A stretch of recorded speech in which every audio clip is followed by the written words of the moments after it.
Good morning, Dave and Katie. We're here at Jasper's, and we're just getting done finishing up this Jiffy Burger with the Jiffy Burger that has peanut butter on it. That's right, the Jiffy Burger. So I'm here with John. So John, just again, tell us your inspiration for this Jiffy Burger. As it's coming off the grill, we're making it nice and hot. So when I'm ready to take that bite, I get the perfect sensation of the raspberry chipotle sauce and the peanut butter. So again, just tell us where this came from. I was telling you a second ago, I think it came out of Colorado originally, but without the raspberry chipotle. A customer here asked us if we could put something like that on it, and so a star was born.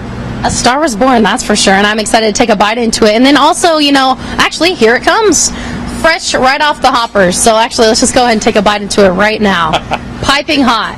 All right, so we got the bacon on it. We got the raspberry chipotle sauce, the peanut butter, toasted bun. So I'm going to hand this over to you, and I'm going to take a bite real quick, John. Be careful. There you go.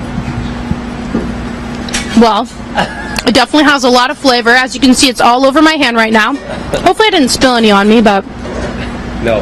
I can see what you say when customers come in, they say, they're kind of hesitant to try it, but they like it because the peanut butter adds a little bit of a sweetness to it, but then you get that kick with the raspberry chipotle sauce. Yeah. And of course, since this patty just came right off the grill, it's piping hot, so it just melts right in your mouth. Smells good. So coming up in just a few minutes, we're actually going to be making the Jackaroo, which has a kangaroo patty on it for you. So we'll have that coming up for you in just a few minutes.